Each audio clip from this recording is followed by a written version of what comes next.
Good day, mga kayang master, eto na ang susunod na kabanata ni Mr. Daryl Darby pero bago ang lahat pa-like and share and subscribe ang ating channel, at pindutin ang notification bell para lagi kayong updated sa lahat ng kabanata, at eto na rin ang full chapter ni Mr. Daryl Darby kaya abang-abang na lang po sa iba pang mga kabanata. Marami pong salamat. Ang asawa kong tinitingala ng lahat. Kabanata 2601. Napabuntong hininga ang lahat nang makita ang susunod sa kanila mula sa likuran. 12 ng mga Endless Sky Organization elite na armado ng sandata at nakamamatay na hangarin na isinasagawa. Ang pinakamababa sa mga elite ay isang Martial Marquis at ilan sa kanila naging level 5 Martial Saints. Nakita ng mga elite sina Dax, Yvette at iba pa. Masidhing espiritu sila at nagsimulang sumigaw habang sinisingil ang kanilang mga target. Dax, walang point tumatakbo. Isuko mo na lang ang sarili mo. Wala ka ng matakbuhan. Sumama ka sa amin at baka maawin ang guro at iligtas mo ang iyong buhay, malamig na sinabi ng mga piling alagad. Mayroon silang mga hitsura ng paghamak sa kanilang mga mata. Ibang-iba ang mga bagay sa huling pagkakataong makilala nila si Dax. Kinikilabutan sila noon, ngunit matapos mawala ang panloob na lakas ni Dax, ang mga piling alagad ay wala ng pag-aalinlangan tungkol sa hamanin siya. Hindi na nila siya nakita bilang isang fit na kalaban. Si Dax at ang iba pa ay may mga nakakatakot na ekspresyon sa kanilang mga mukha nang marinig ang mga panunuya. Wala silang oras upang pag-isipan ito at mabilis na tumakbo upang tumakbo sa kailaliman ng kakahuyan. Si Brother Chester ay pilit na sumubok na bigyan ang bawat isa sa atin ng pagkakataong makatakas. Hindi tayo mahuhuli at mabibigo siya, naisip nila. Ang 12 ng mga piling alagad ay nagpalitan ng hitsura ng inis nang makita nila kung paano ang pagtakas ni Dax at ang iba pa laban sa kanilang mga order. Habulin mo sila, mga grupo ng mga bilanggo sa palagay mo maaari kang makapinsala. Huwag ka nang magsalita ng kalokohan. Bilasan mo lang at habulin mo sila. Ang galit na mga piling alagad ay mabilis na hinabol sina Dax, Yvette at iba pa. Sila si Dax at Yvette at ang iba pa ay napagod. Tumakbo sila ng patas na distansya bago hinabol ng mga piling alagad. Labis silang pagod at kinakabahan. Makalipas ang ilang minuto, nakarating sila sa isang malaking ilog. Nakatayo sila sa tabi ng ilog at pinanood ang malakas na agos ng ilog. Alam nilang tatanggalin sila kung mahulog. Si Dax at ang iba pa ay nagpalitan ng hitsura ng kawalan ng pag-asa at tumigil sa kanilang mga track. Patay na sila. Ito ba ang kalooban ng Diyos? Si Dax ay asim at galit na isipin ng tungkol sa kanilang masamang kapalaran. Ang mga disipulo ay dumating sa likuran nila nang walang oras. Kaya nakikita kong wala kang tatakbo. Hahaha, dapat mong malaman na ito ang iyong parusa sa pagsalungat sa aming master. Halika, sumuko ka na lang. Sumuko kayo. Ang mga piling alagad ay binato si Dax at ang iba pa.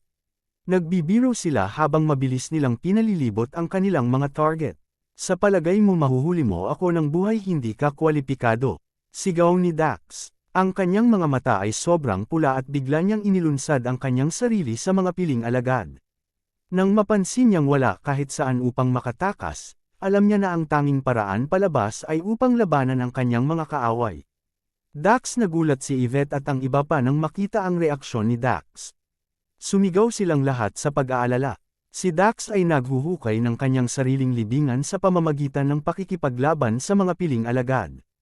Pagkatapos ay muli, ang mga bagay ay hindi makakabuti para sa kanila kung sumuko sila. Bigla, isang tahimik at banayad na tunog ng piano ang nagmula sa pampang ng ilog na hindi kalayuan sa kanila. Sa minuto na tumugtog ang piano, isang malakas na alon ng enerhiya ang mabilis na kumalat sa hangin at nabuo ang pag-iipon ng ripple. Si Dax, Yvette, at ang iba pa, kasama na ang mga piling alagad, binago ng husto ang kanilang mga ekspresyon nang maramdaman nila ang lakas ng lakas. Tinakto nila ang kanilang tainga nang maramdaman na ang tunog ng piano ay naglalaman ng isang malakas na ritmo ng lakas. Nahihilo ang lahat at sila ay nawawalan ng balanse. Ang mga piling alagad ay lalo na na-flab. Naramdaman nila ang tunog ng piano na pinipigilan ang kanilang ranggan ng enerhiya at hindi sila nakagamit ng anumang panloob na enerhiya. Kabanata 2602. Ang tunog ng piano. Natauhan si Dax at ang iba pa at tumingin sila sa direksyon kung saan nagmumula ang tunog ng piano. Kasabay nito, 12-dosenang mga elite na alagad ang lumingon upang tingnan ang pinagmulan ng tunog. Natigilan sila sa pagtuklas sa nangyayari. Isang payat na figure ang dahan-daw ang lumapit sa karamihan ng tao sa tabi ng ilog. Mabagal ang kanyang lakad, ngunit nagbigay ito ng isang maaliwalas, magaan na pakiramdam. Hindi niya mailalarawan ang maliksi at matikas. Ito ay ang kagalang-galang na pianist, Celine Main. Gasp! Ang mga piling alagad ay napabuntong hininga nang makita ang papalapit na figure at kumukulo ang kanilang dugo. Napakaganda ng babae, mukha siyang diwata na nagmula sa langit. Nakasuot si Celine ng isang flowy, puting damit na para siyang diwata. 3 taon na ang nakalilipas, matapos ang gyera, sa pagitan ng siyam na mga kontinente at ang tribo ng Raksasa. Sumama si Celine kasama si Queenie sa paghahanap ng isang tahimik na lugar upang maglinang mag-isa. Natigil si Queenie sa kanyang paglilinang at si Celine ay naghanap ng isang elixir upang matulungan si Queenie sa kanyang tagumpay. Hindi inaasahan ni Celine na makasalubong niya si Dax at ang iba pa sa tabing ilog. Kapag naisip nila Dax at ng iba pa, nasasabik sila. Alam nila na maliligtas sila nang magpakita ang kagalang-galang na pianist. Ang pinuno ng pangkat ng mga piling alagad ay masayang tumingin kay Celine habang siya ay nagkomento, "Hoy kagandahan, pinakamahusay na hindi makagambala sa Endless Sky Organization. Kung hindi man, magagawa mo na sa malaking gulo. Napakagandang babae, hindi ko kayang saktan ka." Namumula ang mukha ni Celine nang marinig ang sinabi. Mabilis na tumaas sa hangin ang kanyang figure at lumutang siya patungo sa pangkat ng mga piling alagad. Bang! Bang! Bang! Sa susunod na segundo, 12-dosenang mga piling mga alagad ang nakadama ng isang nakakakilabot na puwersa na sumilip sa kanila bago nila malaman kung ano ang nangyayari. Lahat sila ay natigilan at ang kanilang mga katawan ay ipinadala na lumilipad tulad ng mga kite na may sirang mga kwerdas. Sigaw ng mga piling alagad nang sila ay mahulog sa ilog. Di nagtagal ay sumubsob ang sumasabog na tubig sa kanilang hiyawan. Natuwa si Dax at iba pa. Si Yvette ang unang nag-react matapos na mailigtas. Mabilis siyang lumapit kay Celine at sabik na, "Celine, mabilis. Maaari ba kayong magpatulong sa kapatid na Chester at Sarah? Nakulong sila sa loob ng altar ng Endless Sky Organization." Tumanggaw din si Dax at iba pa bilang pagsang-ayon. Ikaw laking gulat ni Celine nang marinig ang balita. Lalo siyang namangha nang maramdaman niya si Yvette at ang panloob na lakas ng iba. Ano ang nangyari sa iyong panloob na enerhiya? Nararamdaman niya na walang panloob na enerhiya si Yvette na natitira sa kanyang larangan ng enerhiya at ang grupo ng mga tao ay naging ordinaryong tao. Peter Patter, narinig nila ang tunog ng mga yabag ng paa na nagmumula sa kagubatan sa di kalayuan habang sila ay nag-uusap. Maraming tao ang papalapit, at malinaw naman, ang Endless Sky Organization ay nagpadala ng mga bala upang arestuhin si Yvette at ang iba pa. Dadalhin muna kita sa isang ligtas na lugar, at pagkatapos ay babalik ako upang may save ang Sectmaster at ang iba pa, solemn na iminungkahi ni Celine.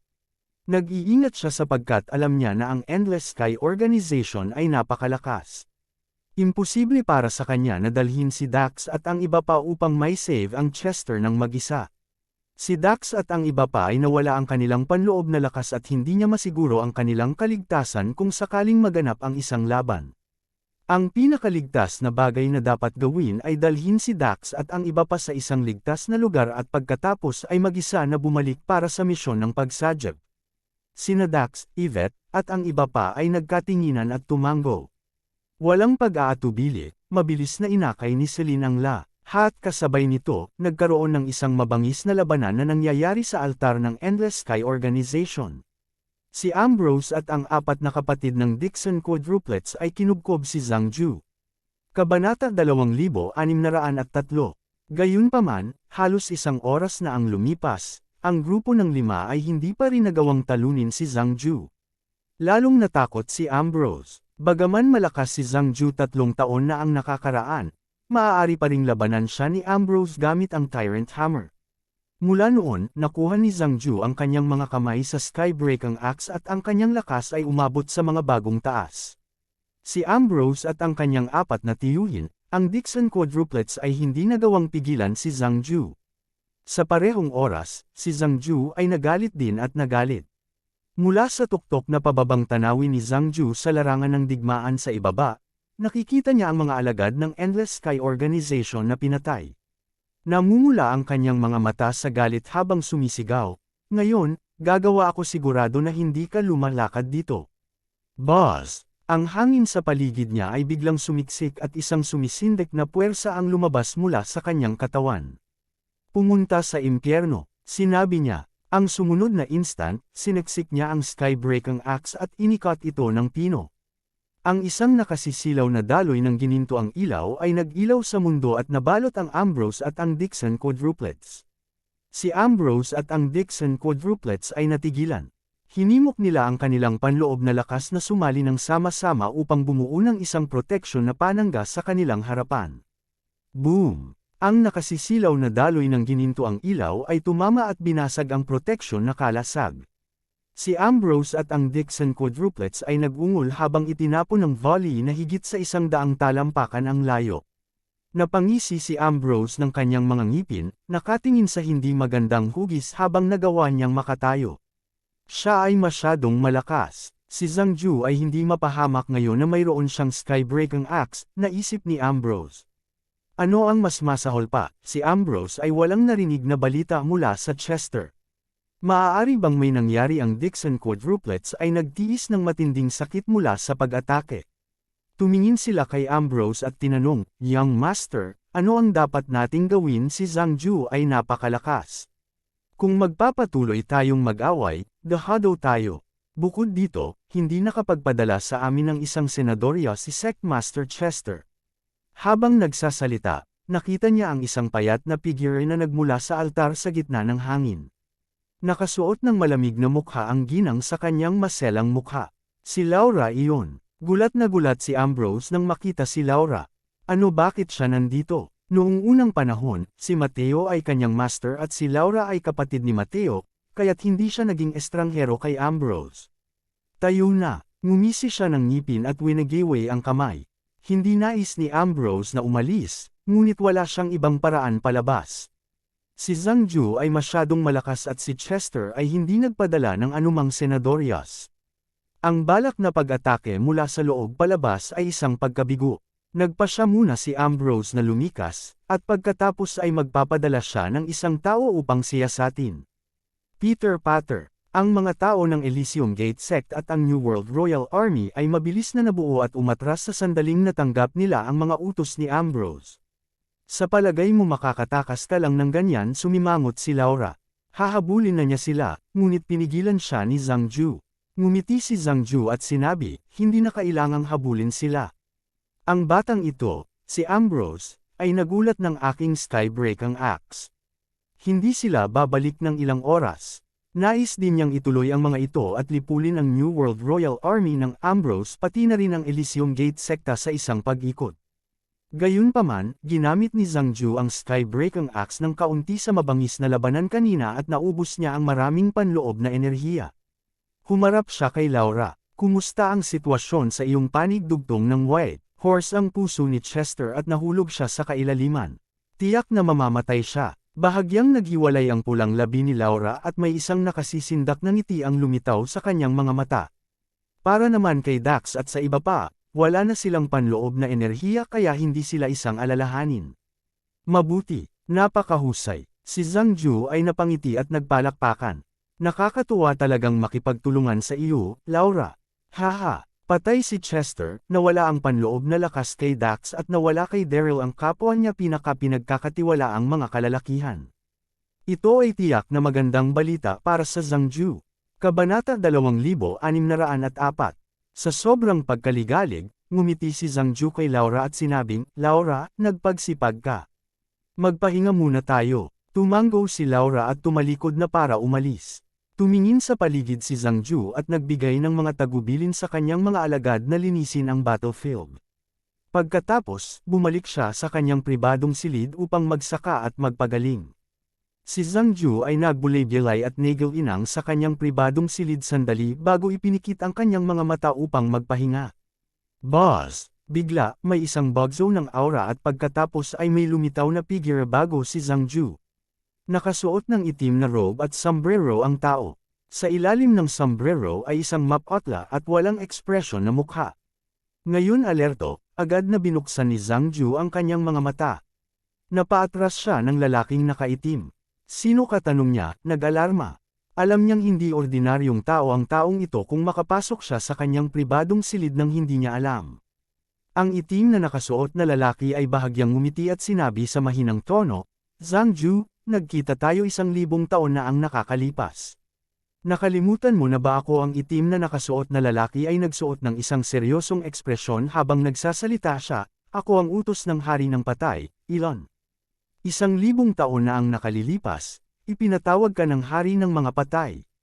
Ikaw ay nasupil ni Lubo sa pagkakataong iyon. Akala namin ay mapagtanto mo ang iyong mga pagkakamali at magsisi pagkatapos na masupol sa loob ng 1,000 taon. Gayunpaman, sa aming pagkabigo, nagsimula kang gumawa muli ng masasamang gawain pagkatapos mong mapalaya. Ang hari ng mga patay ay nag-utos sa akin na dalhin ka namin sa kanya upang mabayaran ang iyong mga kasalanan. Malamig na parang si Elon, parang nagsasalita ng walang nararamdamang. Ano siya yon? Nanginginig si Zhang Ju nang marinig ang nangyayari. Tumutulo ang kanyang katawan ng malamig na pawis. Sa mundo ng mga magsasaka, matuwid na magsasaka na umabot sa isang tiyak na antas ng lakas magagawang pagtagumpayan ang sakuna at umakyat. Gayunpaman, ang ilang mga nagtatanim ay gumawa ng maraming masasamang gawain at hindi makaakyat. Kung ang isa ay masyadong mabisyo, ang magsasaka ay mahuhuli ng utos ng hari ng patay at dadalhin sa ilalim ng lupa para sa purgatorio. Ang ilalim ng mundo ay ang huling patutunguhan ng lahat ng mga makasalanan sa buong mundo. Ito ay matatagpuan sa Ghost World. 1,000 taon na ang nakalilipas, nabuo ni Zhang Ju ang Yellow Turban Rebellion at nagdulot siya ng kaguluhan sa mundo. Nawalan ng bahay ang mga tao at hindi nakakakitaan. Nagpadala ang hari ng patay ng kanyang mga sinugo upang arestuhin si Zhang Ju. Kasabay nito, ang pag-uugali ni Zhang Ju ay nagdulot ng matinding puot sa mundo ng mga nagtatanim at kinubkob siya ng mga bayani. Sa wakas, dinakip siya ni Lubo at ipinakulong sa sinaunang libingan ni Lubo. Sumuko si Elon sa pag-aresto sa akala niya na nararapat kay Zhang Ju ang malungkot na pagtatapos. Gayunpaman, Zhang Ju ay hindi inaasahang malaya muli pagkatapos ng 1,000 taon na ang lumipas. Patuloy siyang nagdulot ng malaking pinsala sa The 9 Continents. Galit pa rin si Zhang Ju nang ipaalala sa kanya ang kaganapan. Matapos mapagtanto ni Zhang Ju ang nangyayari, kinabahan siya at lumuhod sa harapan ni Elon. Kamahalan, alam ko ang aking mga pagkakamali at nagsisi ako. Mangyaring ipasa ang mensahe sa hari ng patay upang bigyan ako ng pagkakataon. Siya ay mayabang at hindi kailanman natatakot sa anumang bagay, ngunit alam niya na hindi siya maaaring maging brazen bago ang hari ng mga patay. Hahatulan ng hari ng mga patay ang bawat isa sa buong mundo na gumawa ng masasamang gawain sa huli. Iyon ay kung gaano katindi ang kapangyarihan ng hari ng patay, ang buhay at kapalaran ng bawat isa ay nasa kanyang kamay. Si Elon ay hindi napahamak sa pag-angkin ni Zhang Ju. Malamig siyang sumagot, Zhang Ju, kahit ano ang sabihin mo ay hindi na mabibilang. Sumama ka sa akin sa hari ng mga patay. Magpapasya siya kung taos puso kang nagsisi. Kamahalan, mangyaring bigyan ako ng isang pagkakataon. Mayroon akong mga kayamanan mula sa buong mundo. Maaari kong ibigay sa iyo ang anumang nais mo, pagsusumamo ni Zhang Ju, ngunit hindi mahirap pansinin ang malungkot na ginaw sa kanyang mga mata. Si Elon ay isang nagtatanim din, at kahit na nagtrabaho siya para sa hari ng patay, alam ni Zhang Ju na ang hari ng patay ay mayroong 9 na mga kinatawan sa The 9 Continents. Sila ang namamahala sa mga gawain sa The 9 Continent. Ang mga envoy na iyon ay lahat ay lubos na regalo bihirang lumitaw sa harap ng mga tao, ngunit magkakaroon sila ng isang hitsura sa sandaling nakatagpo sila ng mga masasamang tao. Kahit na ang isang messenger ng hari ng patay ay nangangailangan ng mga kayamanan upang mapagbuti ang kanilang lakas. Umirap ang mga mata ni Elon nang marinig ang mungkahi ni Zhang Ju. Ano ang mga kayamanan mo? Ilabas mo sila at tingnan natin. Si Zhang Ju ay naisip ni Elon. Ang bawat isa ay may kanilang mga kahinaan at makasariling mga pangangailangan, kahit na ang sugo ng hari ng patay ay walang ketaliwasan sa panuntunan. Ilalabas ko sila upang ipakita sa iyo. Patag na sinabi ni Zhang Ju. Pagkatapos, tumayo siya at nagkunwaring may ilalabas. Sa sandaling tumayo siya, umungal si Zhang Ju, pumunta sa impyerno. Isang malakas na aura ang sumabog mula sa kanyang katawan at nagpadala siya ng atake sa palad diretso sa puso ni Elon na walang awa. Kabanata 2605. Bagaman natatakot si Zhang Ju sa hari ng patay, hindi siya natakot kay Elon. Bukod dito, si Zhang Ju ay palaging isang masamang tao. Paano niya maaaring sundin si Elon at pumayag na makita ang hari ng patay upang mabayaran ang kanyang mga kasalanan? Labis na galit si Elon. Hindi niya inaasahan na si Zhang Ju ay matapang at atakein niya ang utos ng hari ng patay. Sinubukan ni Elon na iwasan ang kanyang atake, ngunit si Zhang Ju ay napakabilis. Ang paglilinang ni Elon ay napakalakas. Hindi siya magiging karapat-dapat na maging utos ng hari ng patay kung hindi man. Gayunpaman, si Zhang Ju ay napakabilis at si Elon ay walang pagkakataong makapag-react. Bang! Pinagsama ni Zhang Ju ang lahat ng 10 antas ng kanyang lakas sa pag-atake ng palad at marahas na hinampas ito sa puso ni Elon. Sumigaw si Elon bago binato sa silid at damapo sa isang sulok, dumura ang dugo. Sa sandaling lumapag siya sa lupa, tiningnan niya si Zhang Ju na ayaw nang nanlaki ang mga mata bago niya hininga ang huli niyang hininga. Huminga ng malalim si Zhang Ju at tumingin ng tahimik sa katawan ni Elon. Isang baliw na pakiramdam ang kumikinang sa kanyang mga mata. Kaya paano kung ang hari ng mga patay kapag ako ay naging siyam na Continent Supreme, magiging master ako ng mundong ito. Samantala, ang White Horse ay nasugatan ng 7th Buddha ng Fang Mao at tumakas. Sa halip na bumalik sa Endless Sky Organization, sumugod siya sa altar ng Eternal Life Palace Sect. Alam niya na ang kanyang kapalaran ay hindi mahuhulaan kung pinili niyang manatili sa tabi ni Zhang Ju. Mas gugustuhin niyang bumalik sa seksyon ng Eternal Life Palace at ideklara ang kanyang sarili bilang master ng sekta. Siya ay nagkaroon natutunan ang paraan ng grafting at inisip na walang tututol sa kanya. Pagkalipas ng ilang oras, sa wakas ay nakarating ang White Horse sa altar ng Eternal Life Palace Sect. Sa sandaling dumating ang White Horse sa pasukan ng hall, ang iba pang mga Guardian Kings ng Eternal Life Palace Sect, pati na rin ang 12 Hall Masters ay nabigla nang makita siya. Dali-dali silang lumapit upang magtanong White Horse tungkol sa kanyang sitwasyon. Puting kabayo, bakit ka mag-isa dito? Nasaan ang Sect Master? Nasaktan ka ba? Nahuli ni Zhang Ju ang White Horse at ang pamilyang Carter, at pagkatapos ay si Chester ay sumagip sa kanila. Sila ang lahat ay natapos na matrap sa altar ng Endless Sky Organization. Ang bawat isa sa Eternal Life Palace Sect ay nag-aalala para sa kanilang kaligtasan. Pinag-usapan nila kung paano ililigtas ang Sect Master at ang pamilyang Carter, ngunit hindi nila inaasahan na babalik ang White Horse. Thud! Biglang lumuhod sa lupa si White Horse nang harapin ang pambobomba ng mga katanungan mula sa mga miyembro ng Eternal Life Palace Sekta. Nagsimula na siyang umiyak. Siyempre, naglalagay siya ng isang palabas. Sect Master, pinatay ni Zhang Ju ang Sect Master. Sa simula, nagpanggap si Sect Master na isuko ang kanyang sarili upang may save ang pamilya Carter, ngunit natuklasan ni Zhang Ju ang kanyang plano sa huli. Namamatay na si Sect Master ngunit hinarang niya ang mga taong humahabol sa amin upang payagan akong makatakas, nahihiya ako. Habang umiiyak, hindi nakalimutan ng White Horse na obserbahan ang pagbabago sa mga ekspresyon ng karamihan. Ano gulat ang lahat ng naroon. Pagkatapos, lumuhod sila at nagsimulang umiyak. Sect Master ang kanilang galit at nagdadalamati na mga whales ay umalingaw sa buong bulwagan. Ang White Horse ay nasa sabik na makita ang mga reaksyon mula sa natitirang mga miyembro. Haha, napakatalino ko. Niloko ko ang lahat sa ilang simpleng salita lamang.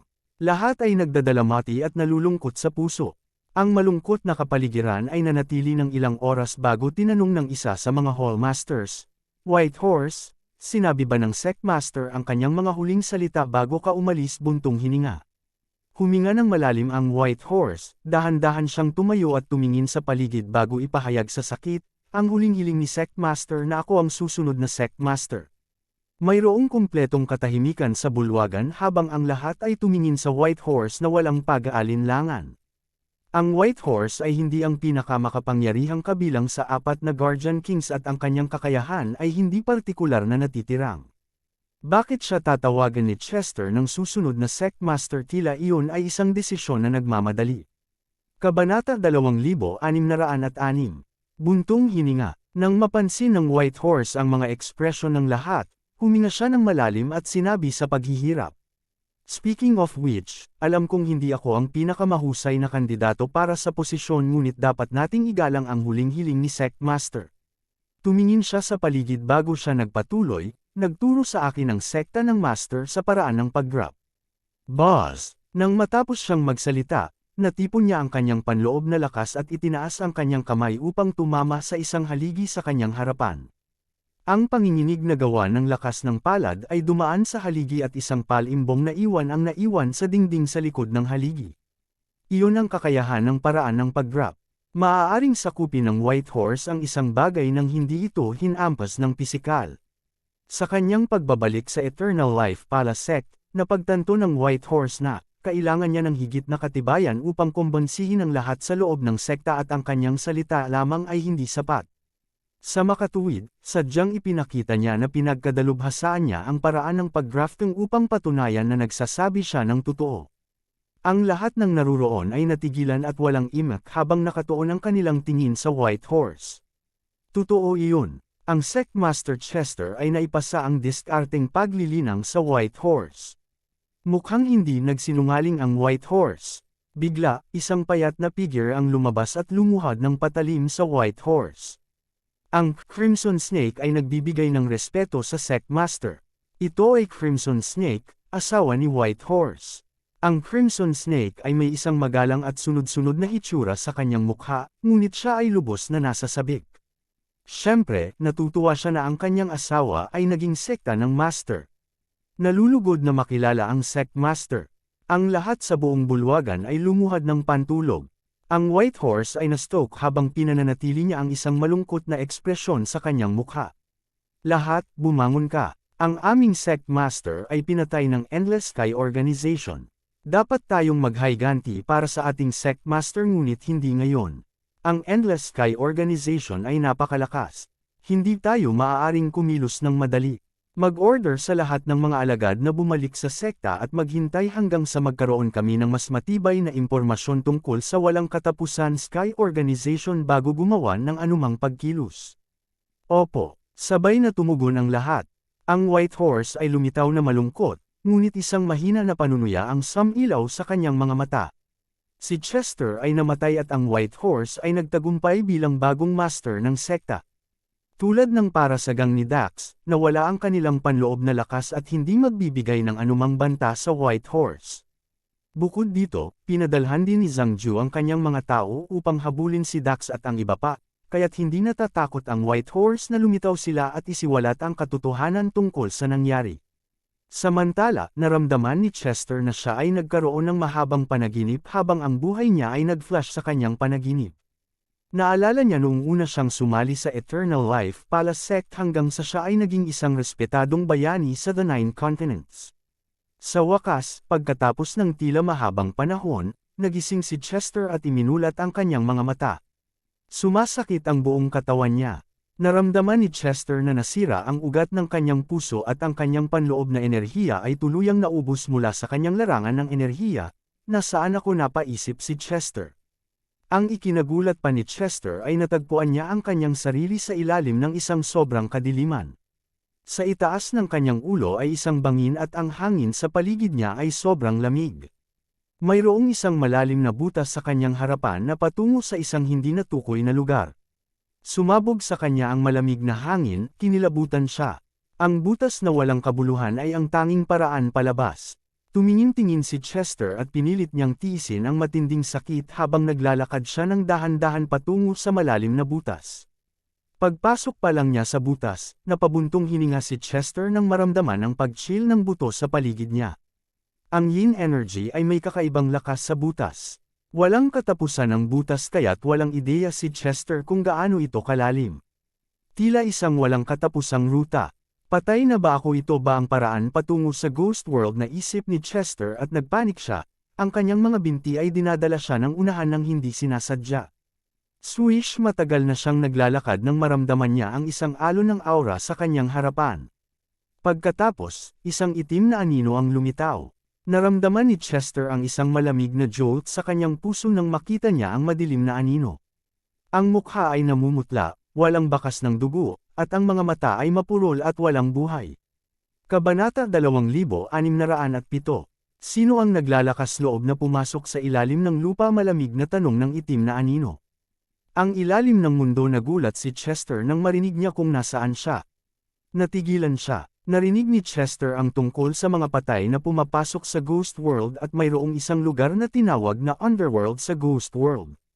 Ang masasamang tao na nagkasala, ordinaryong tao o magsasaka, ay dadalhin sa ilalim ng lupa para sa pagsubok at paghatol. Ang hari ng patay ay magpapasa sa kanyang paghuhukom. Tapos na ang buhay ko. Patay na ako. Nagpanik si Chester. Ayaw niyang tanggapin ang kanyang kapalaran. Marami siyang mga bagay na nais niyang gawin at hindi siya makapaniwalang patay na siya. Habang siya ay nagagambala ng kanyang mga saloobin, ang itim na anino ay bumagsak patungo sa kanya at hinayla siya patungo sa kailaliman ng butas. Naramdaman ni Chester ang malamig na sumipol na hangin sa kanyang tainga. Bago pa siya makahawak sa sitwasyon, nakarating siya sa harap ng isang malaking kuta sa isang kisap mata.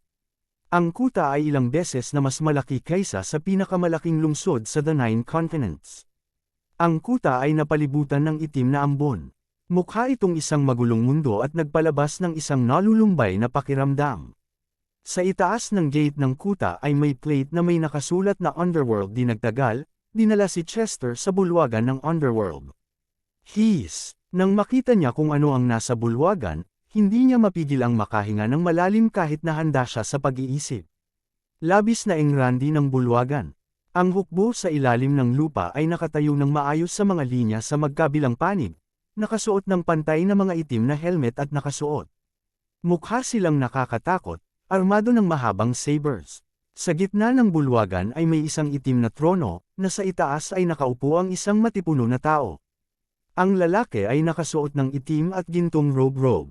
Siya ay may isang pares ng matalim na mga mata na maaaring makita sa lahat ng mabuti at kasamaan sa mundo. Ito ang hari sa ilalim ng mundo, ang hari ng mga patay. Ang itim na anino na nagdala kay Chester kasama siya sa bulwagan ay nakaluhod sa lupa ng may paggalang at nagsalita sa hari ng patay. Kamahalan, nahuli ko lang ang isang namamatay na tao sa Soul Offering Road. Kalsada na nag-aalok ng kaluluwa. Natigilan si Chester nang marinig iyon. Ito ay ang kalsada na kanyang dinadaanan ngayon ay tinawag na Soul Offering Road. Hindi nakakagulat na ang yin energy ay napakalakas. Naitala ng mga sinaunang libro na mayroong isang nakatagong lugar sa The Nine Continents kung saan may isang pasukan na patungo sa Ghost World. Palaging iniisip ni Chester na ito ay isang alamat. Totoo naman tinawag niya akong isang namamatay na tao. Sa madaling salita, hindi pa ako patay. Medyo natuwa si Chester nang maisip niya ito. Ang lahat sa bulwagan ay nakatuon kay Chester. Ang susunod na segundo, ang hari ng patay ay tumingin kay Chester at tinanong. Sino ka? Huminga ng malalim si Chester at sinubukang pakalmihin ang sarili. Tumugon siya. Kamahalan, ang pangalan ko ay Chester at ako ay Sect Master ng Eternal Life Pala Sect mula sa World Universe Continent. Same time na nakiusap si Chester, kamahalan, na-frame ako ng isang taksil at aksidenteng nahulog sa bangin. Nakarating ako sa Soul Offering Road nang hindi sinasadya. Inaasahan kong ibalik ako ng iyong kamahalan. Nangako siya na hindi niya kailanman hahayaang umalis ng madali sina Zhangju at Whitehorse sa pagbabalik niya ng buhay. Nakasimangot ang hari ng patay at sinabi niya na walang ekspresyon, ikaw si Chester, ang Sect Master ng Eternal Life Pala Sect.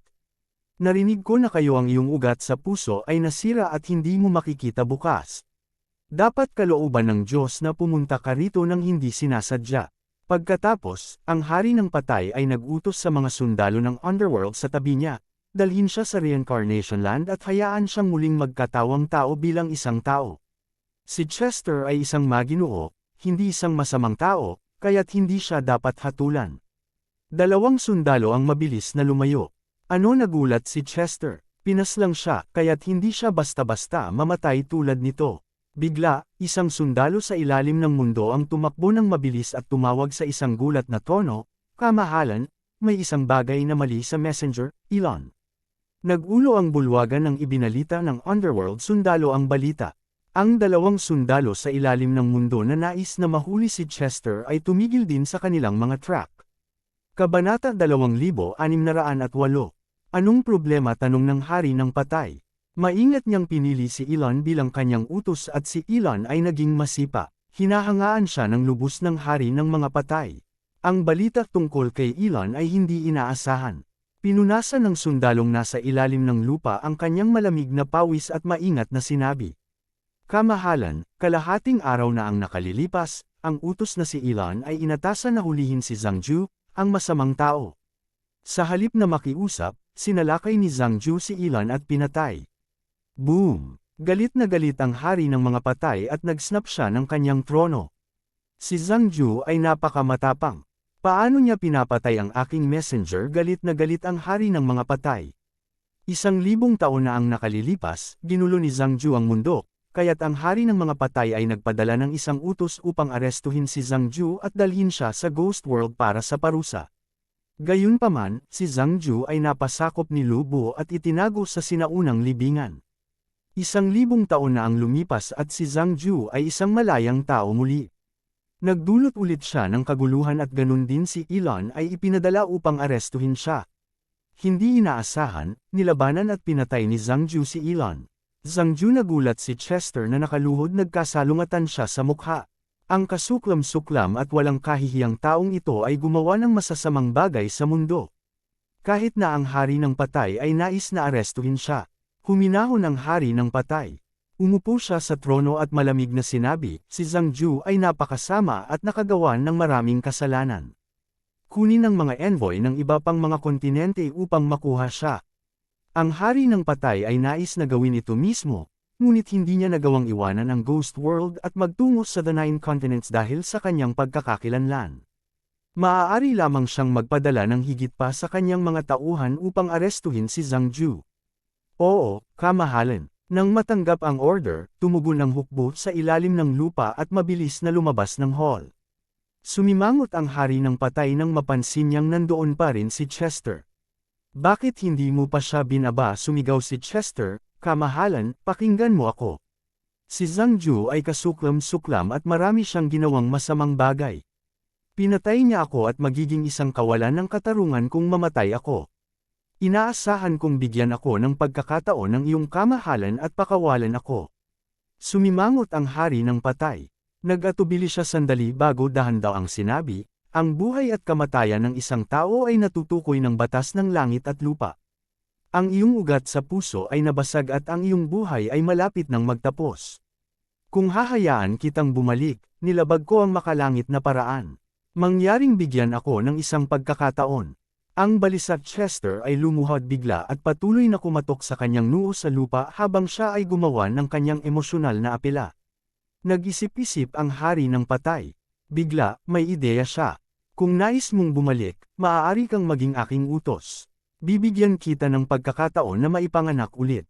Gayunpaman, dapat mong tandaan na sa sandaling ikaw ay maging aking utos, hindi ka na isang ordinaryong tao. Dapat mong putulin ang pakikipag-ugnay sa lahat, kabilang ang iyong pamilya at mga kaibigan. Namatay na lang ang messenger na si Elon, at naging bakante ang posisyon. May talento si Chester, kaya inakala ng hari ng patay na si Chester ay akma upang mapunan ang bakante. Gayunpaman, ang utos ng hari ng patay ay hindi isang bagay na maaaring gawin ng ordinaryong tao.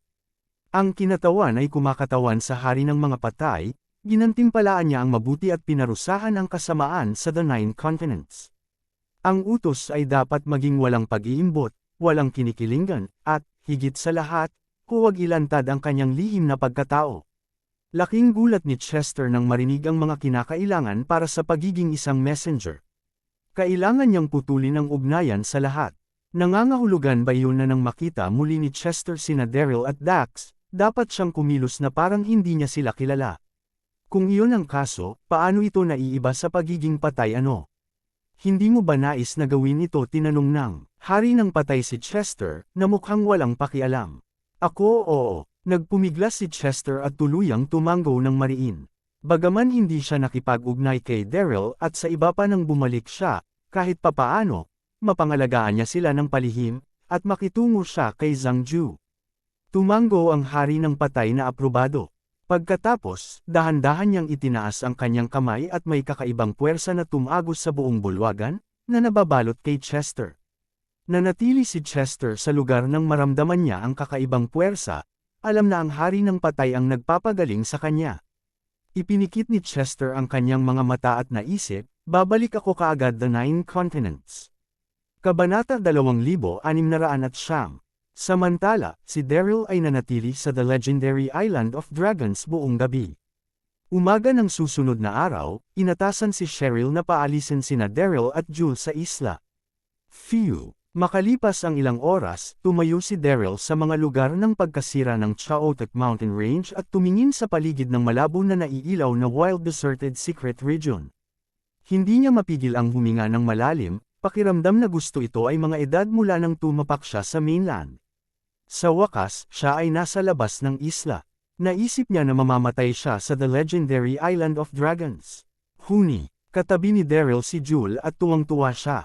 Bilang isang batang dragon, hindi siya makapagsalita, kaya't sumigaw siya ng masigla. Si Daryl ay pumutok ng isang mahinang ngiti nang mapansin niya kung gaano kaganda si Jules. Dinampot siya at inilagay sa enchanted na pouch ng hayop. Nagtataka siya kung ano ang nangyari kay Zuboji at sa pamilyang Carter. Mabilis niyang iniwan ang mga lugar ng pagkasira at bumalik sa the 9 continents. Habang papalapit siya sa Blackwater Town, natigilan siya sa eksena sa harapan niya. Mayroong isang malaking yugto ng labanan na itinayo sa lambak sa pamamagitan ng Blackwater Town at libu-libong mga magsasaka ay natipon doon na tinatalakay ang isang bagay. Ang mga nagtatanim ay nagsusuot ng mga damit na binurda ng mga logo. Sila ay mga miyembro ng iba't ibang mga koponan ng mersenaryo mula sa lahat ng mga kontinente. Maraming mga miyembro ng koponan ng mersenaryo. Ano ang ginagawa nila rito? Ungol niya sa sarili. Pagkatapos, biglang lumingon ang kanyang tingin sa isang tabi at nakita niya ang isang payat na babae na nakasuot ng pulang kulay balat, na nakatayo sa sulok ng labanan. Napaka-sexy at kaakit-akit niya. Ito ay si Lillian, ang pinuno ng Bloodthumb Mercenary Team. Ang sigasig at pagkasabik ay nakasulat sa buong mukha ni Lillian habang sinabi niya sa isang malambing na tono, "Darren, anong ginagawa mo dito?" Kalahating buwan na ang nakakalipas, tinulungan ni Daryl si Lillian. Paano makalimutan ni Lillian ang kabaitang ipinakita sa kanya ni Daryl? Hindi niya namalayan na si Darren, na tumulong sa kanya, ay talagang Daryl, ang Elysium Gate Secta Master. Siya ay bantog sa the 9 continents.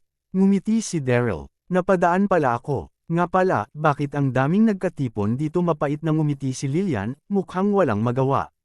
Lahat ng mga mersenaryong koponan sa the 9 continents ay lumahok sa isang ring match upang pumili ng isang pinuno.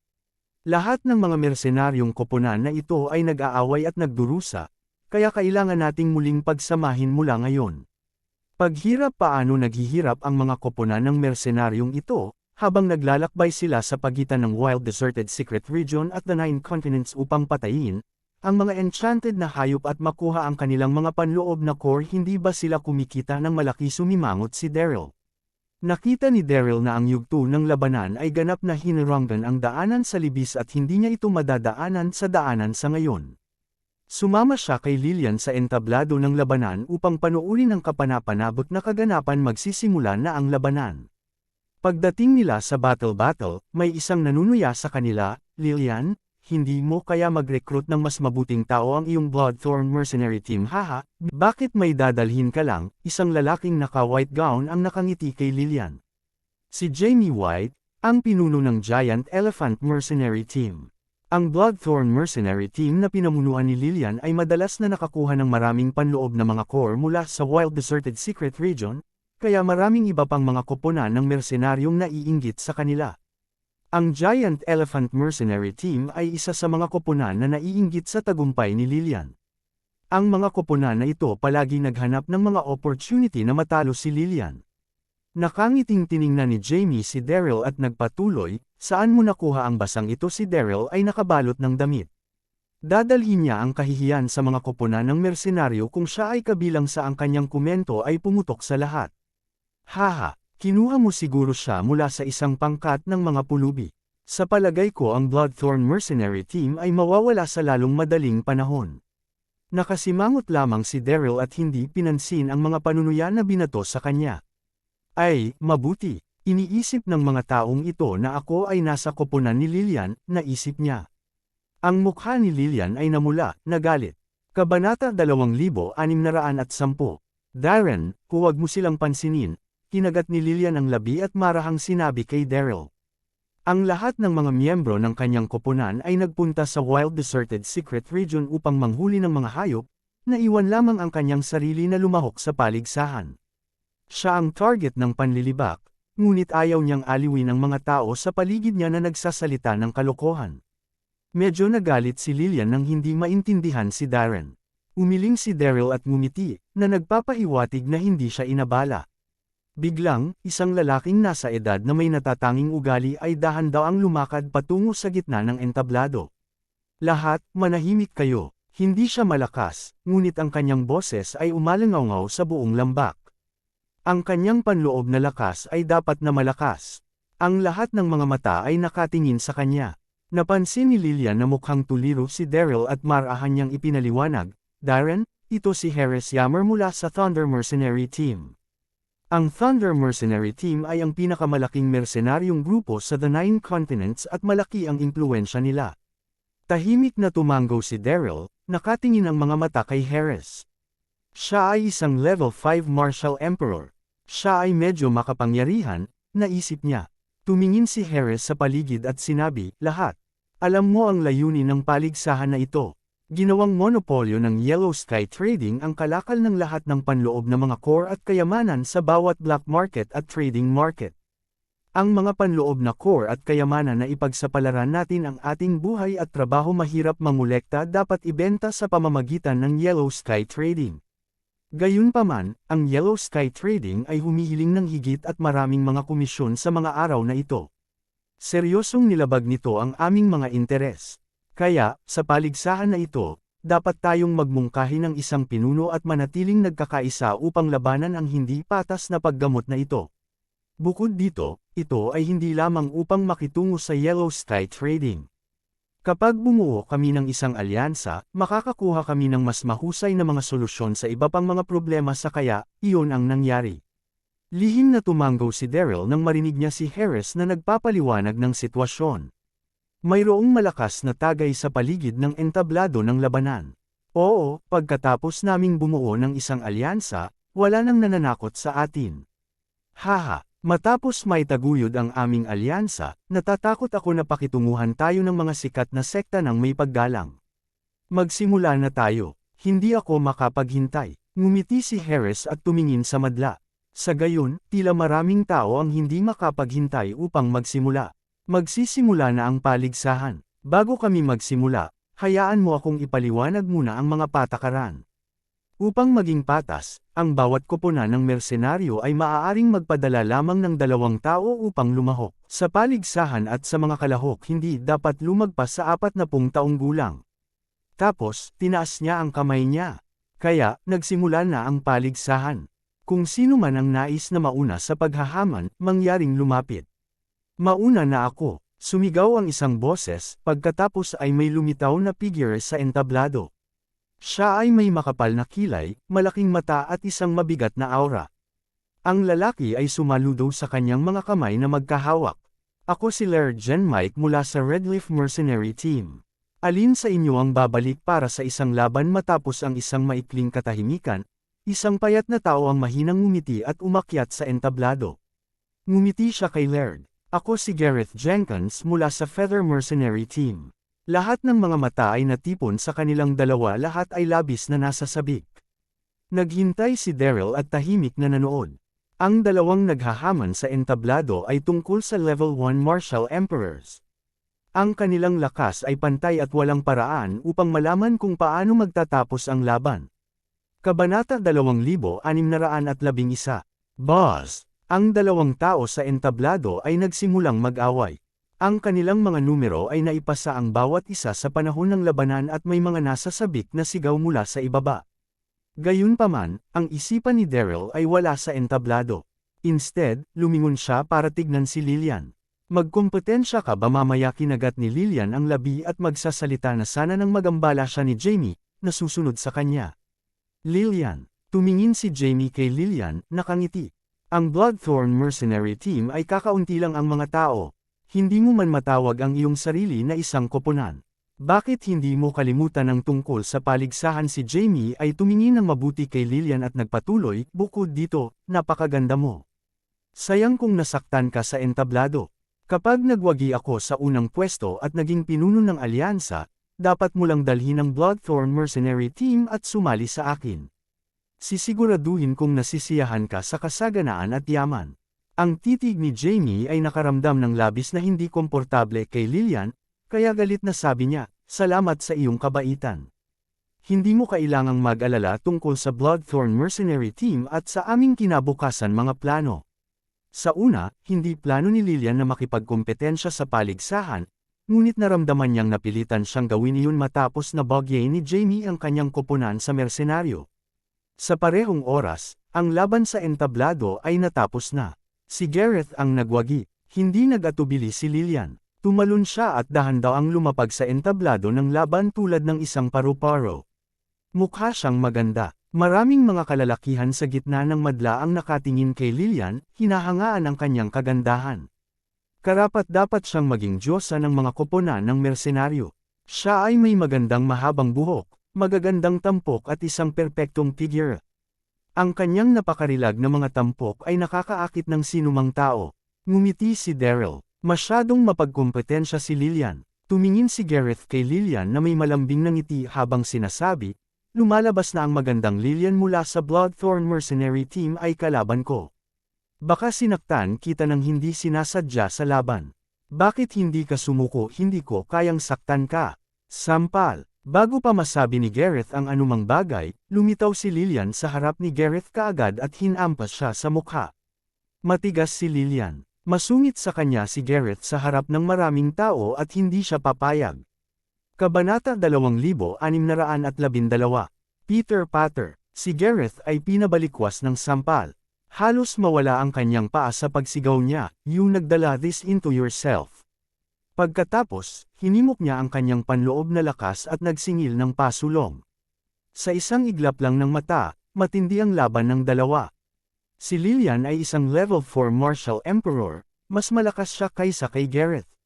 Sa loob ng ilang minuto, inatake si Gareth sa kanyang likuran at pinadalhan ng paglipad. Dumating siya sa labas ng labanan. Yugto, nag-ulo ang madla dahil maraming mga lalaki ang tumingin kay Lillian, nasasabik at hinahangaan siya. Walang ekspresyon si Lillian. Pasimple siyang tumingin sa paligid. Sino ang nais na hamunin ako sa susunod matapos manalo sa laban? Mukhang walang malasakit si Lillian, ngunit tuwang-tuwa siya sa loob. Kung siya nagwagi sa unang pwesto at naging pinuno ng alyansa, ang Bloodthorn Mercenary Team ay magiging tanyag. Nagkatinginan ang bawat isa nang may marinig silang boses na sumisigaw, "I'll do it." Pagkatapos, isang masungit na tao ang sumugod sa entablado, nasasabik. Gayunpaman, madali siyang binugbog ni Lillian pagkatapos ng ilang pag-ikot. Sa isang iglap, ang buong lambak ay naging isang siklab ng galit. Ang lahat ng mga lalaking naruroon ay naging nasasabik at nais nilang pumunta sa entablado upang lupigin ang kagandahan. Para sa susunod na kalahating oras, 5 o 6 na makapangyarihang kalalakihan mula sa mersenaryong koponan ang sunod-sunod na umakyat sa entablado upang makipagkompetensya laban kay Lillian, ngunit wala sa kanila ang pareha para sa kanya. Tuwang-tuwa si Daryl para kay Lillian, ngunit medyo nag-alala din siya. Kung sabagay, hindi si Lillian ang pinakamalakas na tao sa madla. Galing, nakakamangha talaga siya, mahinang boses ang nagsabi. Pagkatapos, isang lalaking nakaputi ang tumalon sa entablado at nakatingin kay Lillian. Siya ang bise-pinuno ng Thunder Mercenary Team, si Sean Gilmore. Bilang diyosa ng mersenaryong mundo, maraming mga suitor si Lillian. Kabilang sa mga ito ay si Sean. Sinubukan ni Sean ang lahat ng kanyang lakas upang ituloy si Lillian at nagsawa na siya sa mga taktika niya. Gayunpaman, hindi niya inaasahan na makakasalubong niya si Sean sa entablado ng labanan. Tumingin si Sean kay Lillian at nakangiting sinabi, "Lillian, matagal na tayong magkakilala. Hindi mo kalaban ko." Sumuko ka na lang. Halabis na hindi nasisiyahan si Lillian nang marinig iyon. "Huwag maging sobrang sabang, hindi ko aaminin ang pagkatalo." Tulad ng Bloodthorn sa isang iglap ng isang pinuno ng Team Mercenary Team, Siya ay kumakatawan sa kanyang buong koponan sa entablado. Paano niya maaatasan ang isang koponan ng mersenaryo kung madali niyang inamin ang pagkatalo? Buntong hininga, bumantong hininga si Sean at ngumiti.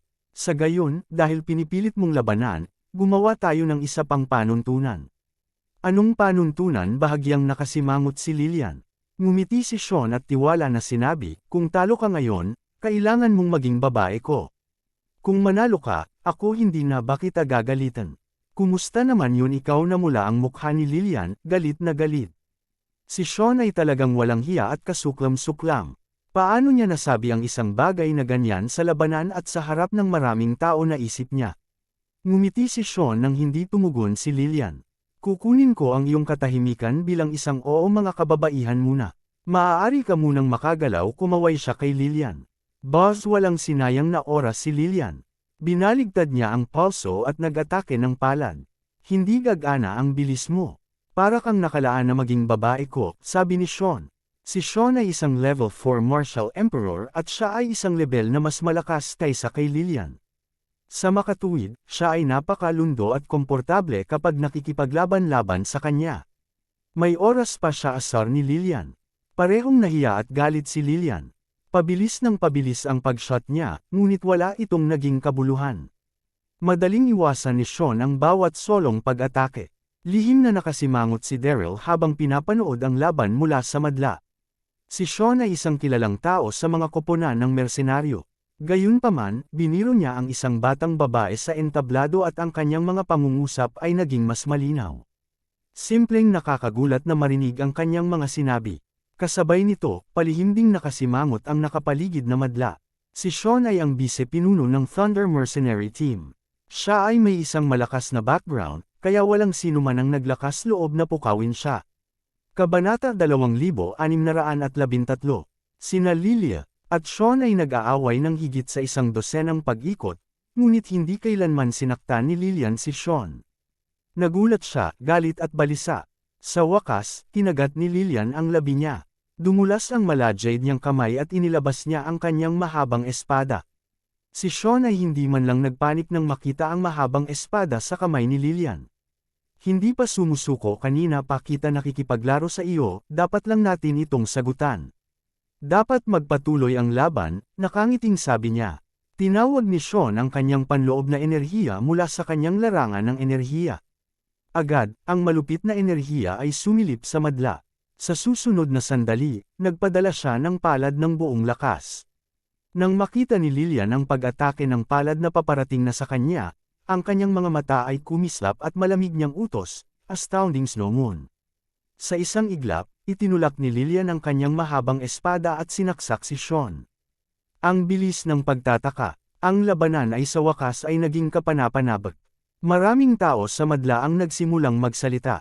Akala ng lahat na ang paglipat ni Lillian ay malakas at malaki ang tsansang manalo, ngunit lihim na umiling si Daryl. Malinaw na inaakit ni Sean ang kanyang kaaway sa isang bitag at nakumpirmang natalo si Lillian. Nagawang iwasan ni Sean ang mabangis na pag-atake ng espada at itinaas ang kanyang kamay upang tapikin ang pulso ni Lillian. Isang tunog na metal ang bumagsak. Hindi mahawakan ni Lillian ang espada nang mahigpit sa kanyang kamay at ang kanyang mahabang espada ay halos lumipad mula sa kanyang mga kamay habang siya ay sumuray ng ilang hakbang pabalik. Nagniningning siya, mabilis siyang umusad at hinawakan ang manipis na baywang ni Lillian. Balisa si Lillian habang hindi niya namamalayang gumalaw upang iwasan ang kamay ni Sean. Gayunpaman, halos maubos niya ang kanyang panloob na lakas, kaya't napapanood lamang niya ang kamay ni Sean na nakapatong sa kanyang baywang. Pakawalan mo ako, Lillian grunted, pakiramdam na mula. Gayunpaman, hindi siya binitawan ni Sean.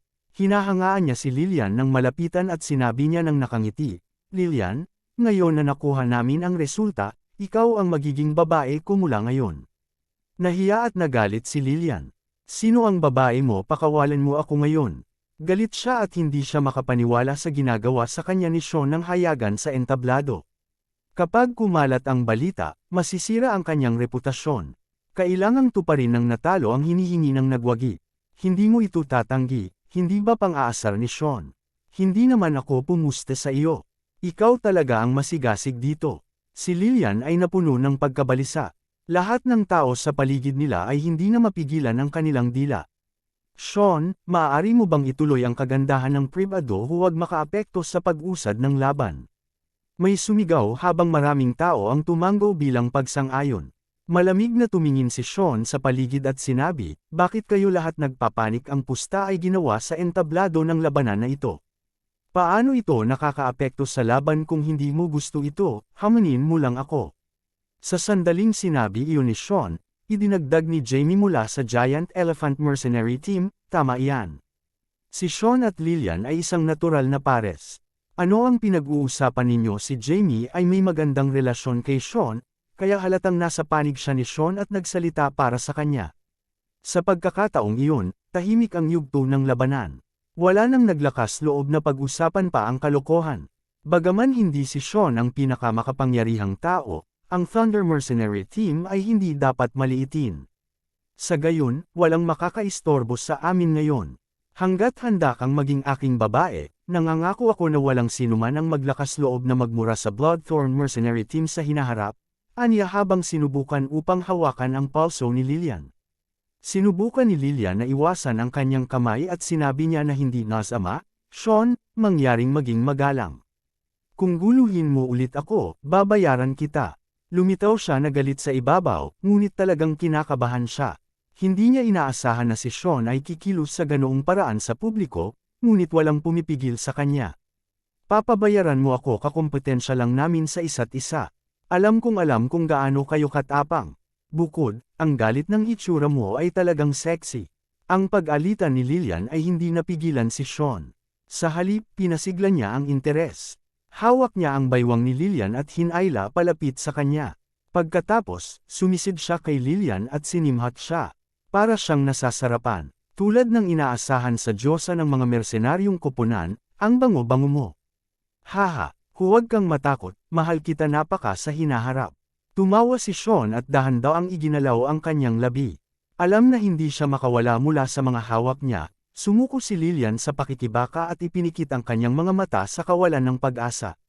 Naisip niya na magagamit niya ang paligsahan upang makilala ang Bloodthorn Mercenary Team. Hindi niya inaasahan na makatagpo ng isang kasuklam-suklam na masamang tao tulad ni Sean. Hindi niya maipahayag ang hinaing sa kanyang puso. Namumula ang kanyang mga mata at pamatak ang luha sa pisngi niya nang huminga si Sean ng mabigat sa kanyang mukha. Ang lahat sa yugto ng labanan ay pinanood ang eksena na may halong emosyon. Nakalulungkot na na-target ni Sean si Lillian. Siya ay isang napakahusay na kagandahan, ngunit walang makalabas. Si Sean ay napakalakas para sa kanya. Whoosh! Nang makita na hahalikan siya ni Sean, isang figure ang lumitaw sa entablado ng labanan na may kidlat-bilis at hinayla ang kamay ni Sean. Si Daryl iyon. Sa una, ayokong maging nosy si Daryl, ngunit ang paglapit ni Sean kay Lillian ay sobra. Si Lillian ay isang marangal na batang babae, ngunit si Sean ay masungit at walang batas sa paligid niya. Kabanata 2614. Sino ka sinumpa ni Sean si Daryl, nararamdamang inis na nag-ulo ang kanyang plano. Sino ito nagulat ang lahat sa entablado ng labanan habang nakatingin kay Daryl. Nakita nila na ang lalaki ay nakasuot ng ordinaryong damit at tila mayroon siyang average lakas. Paano siya naglakas loob sa pakikialam ni Sean? Gusto ba niyang mamatay? Nagtaka sila. Walang nakakaalam na ang nasa harap nila ay ang Elysium Gate Sectmaster, na sikat sa buong Siyam na kontinente at sadyang itinago ni Daryl ang kanyang lakas. Darren din ilat ni Lillian ang kanyang mga mata at natigilan nang makita si Daryl. Bakit ka dumating? Ngumiti si Daryl at sinenyasan siya na huwag magpanik. Tumingin si Sean kay Daryl pataas at pababa. Sino ka? Sumulyap si Daryl kay Lillian at sinabing, isang miyembro ng Bloodthorn Mercenary Team. Hindi nais ni Daryl na ibunyag ang kanyang pagkakakilanlan.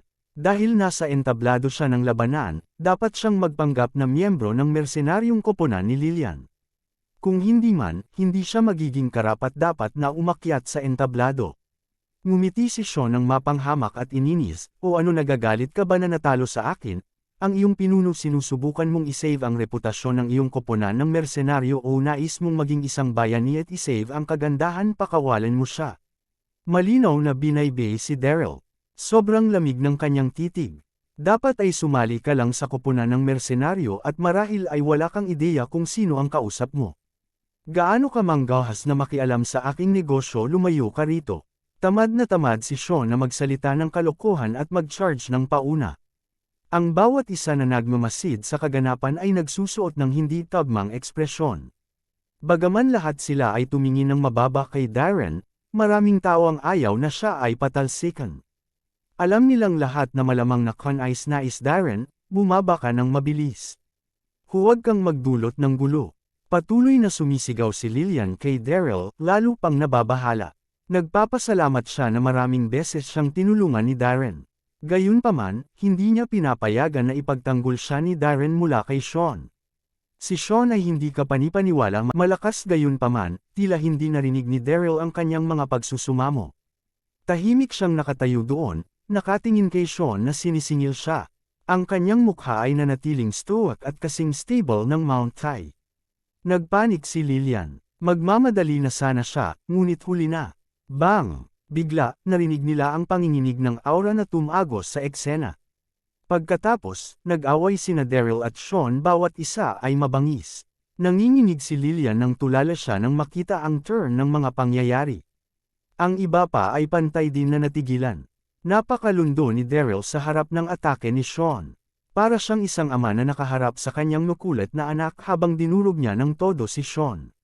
Si Lillian ay nakatingin sa eksenang walang laman, ang isip niya ay malabo. Ito paano magiging napakalakas ni Darren na isip niya.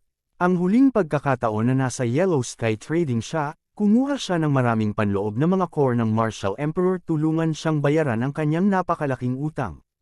Naisip niya na maswerte lamang siya na nakolekta ang napakaraming mga panloob na core. Ito ay naging isang nakatagong master.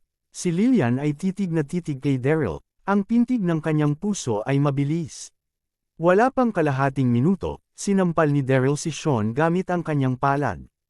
Umungol si Sean at sumure paatros bago siya tuluyang mahulog sa lupa, mukhang labis na nahihiya. Ang buong yugto ng labanan ay pin-drop na katahimikan. Natigilan ang lahat. Paano sa mundo ang Bloodtom Mercenary Team na kumakalat na napakalakas, nagtataka ang lahat. Kabanata 2615. Ikaw, nagpumigla si Sean na tumayo habang nakataas ang daliri kay Daryl, namumula ang dugo sa mga mata. Galit na galit siya, ngunit isang salita lang ang nagawa niya. Nagdilim ang kanyang mga mata at pumanaw siya ng hindi inaasahan. Malakas ang panloob na lakas ni Daryl at hindi talaga siya mapigilan ni Sean. Nagulat ang lahat sa Thunder Mercenary Team, pati na rin si Jamie. Sumugod sila upang ibaba si Sean mula sa entablado at sumigaw kay Daryl ng sabay. Hoy, bata, alam mo ba ang mga patakaran? Sino ang nagsabi sa iyo na umakyat ka dito? Sinabotahe mo ang paligsahan. Si Jamie ay naiinis na tumingin kay Daryl sa gitna ng pagsigaw. Hey, kid! Match ni na Sean at Lillian hindi pa tapos. Ano ang ginagawa mo doon? Hindi ba naiintindihan ng Bloodthorn Mercenary Team ang mga patakaran rules? Galit na galit si Daryl na tumawa siya nang walang magawa sa hindi makatuwirang pag-angkin ni Jamie. Sinasabi mo sa akin ang mga patakaran ng entablado ng labanan na ito ay orihinal na naitatag upang piliin ang pinuno ng alyansa, ngunit hindi ginalang ni Sean ang aking pinuno sa harap ng lahat. Ipinatong pa niya ang kanyang mga kamay sa aking pinuno. Wala sa iyo ang tumulong upang pigilan siya. Sa katunayan, kinokonsulta mo ang pag-uugaling ito sa iyong katahimikan. Ang katawa-tawa. Sabi ni Daryl, ang kanyang mga mata ay mukhang mapanganib na parang elektrisidad ng malamig ang kanyang pagtingin. Maraming tao ang nabigla nang maramdaman ang aura na pumuno sa katawan ni Daryl. Kinaikit nila ang kanilang bibig at tumigil sa pagprotesta. Napasigla si Lillian na makita si Daryl na pinuprotektahan siya mula kay Sean. Marahan niyang sinabi, Darren, salamat. Ngumiti si Daryl, bumaba ka at magpahinga. I'll want you with the tournament. Hindi malakas ang boses niya, but he sounded determinado. Kinagat ni Lillian ang labi habang nagdadalawang isip bago tuluyang tumango. Si Daryl ay hindi kasapi sa kanya sitwasyon, sa harap niya ay wala sa kanyang kontrol. Natatakot siya na lalo itong maging mahirap kapag nalaman ng lahat na si Daryl ay kaibigan lamang niya at hindi miyembro ng kanyang koponan. Nakangiting tiningnan ni Jamie si Daryl at malamig na sinabi, Hoy, anak! Dahil gusto mong magpatuloy sa pakikipaglaban sa entablado, bibigyan ka namin ng isang pagkakataon. Mukha kang tiwala, kaya't baguhin natin ang mga patakaran. Walang limitasyon sa mga taong maaaring hamunin ka. Paano naman iyan? Medyo nagulat si Jamie sa lakas ni Daryl, ngunit kumalma siya ng mabilis. Ang batang ito ay dapat nananalo ng swerte. Malamang natalo si Sean sapagkat minamaliit niya ang kanyang kalaban. Kung ang batang ito ay isang walang kapantay na piling tao, paanong hindi siya kilalang kilala? Siya ay nagtaka. Sa anumang kaso, nais ni Jamie na ipagiganti si Sean. Maraming kasapi ng Thunder Mercenary Team ang umalangaw ng malakas. Oo, dahil kaya mong labanan ng maayos, magsaya tayo. Natalo mo si Sean, kaya't tiyak na hindi ka natatakot sa pagsasama namin ng puwersa laban sa iyo. Habang tumatalakay, ang kanilang mga mata ay sumilay sa kaguluhan at lamig. Tulad ni Jamie, naniniwala rin sila na si Daryl lang ang pumalo kay Sean ng swerte. Inis na si Lillian. Nais mong sumali sa puwersa at labanan si Darren mag-isa. Sa palagay mo ba ito ay makatuwiran? Ang pangkat ng mga tao ay pinag-usapan ng tungkol sa mga patakaran, ngunit sa katunayan, sila ang pinaka-hindi mapigil na tao. Kung mas pinag-iisipan ito ni Lillian, lalo siyang naging balisa. Kailangan niyang hilahin si Daryl pababa. Ang isang labanan na tulad nito ay hindi magiging sulit sa kanilang oras at pagsisikap, kaya mas mahusay na sumuko dito. Pagkatapos ng lahat, hindi nadama ni Lillian na nawala siya sa pagkawala ng mga hindi kanais-nais na mga kakampi. Gayunpaman, sinenyasan ni Daryl si Lillian na huwag mabaluktot. Tumingin siya sa paligid ng may bahagyang ngiti. Ang mga taong ito ay napakahamak. Gusto nila ng maraming tao. Hamunin mo ako sa entablado. Hiniling ni Daryl kay Lillian na magpahinga na. Pagkatapos, tiningnan niya ang madla at sinabi, maaari mo akong hamunin koponan ngayon. Kung sino man ang gustong hamunin ako, umakyat ka na lang. Hindi siya malakas, ngunit ang kanyang malakas na tinig ay kumalat sa buong lambak. Si Daryl ay hindi kumikilos sa isang kapritsyo. Napansin niya na ang mga koponan ng mersenaryo na pinagsama bilang isang kabuuan ay maaaring isang malakas na puwersa. Kung maaari siyang manalo ng unang pwesto at maging pinuno, maaari niyang gamitin ang puwersa upang may counter si Zhang Ju.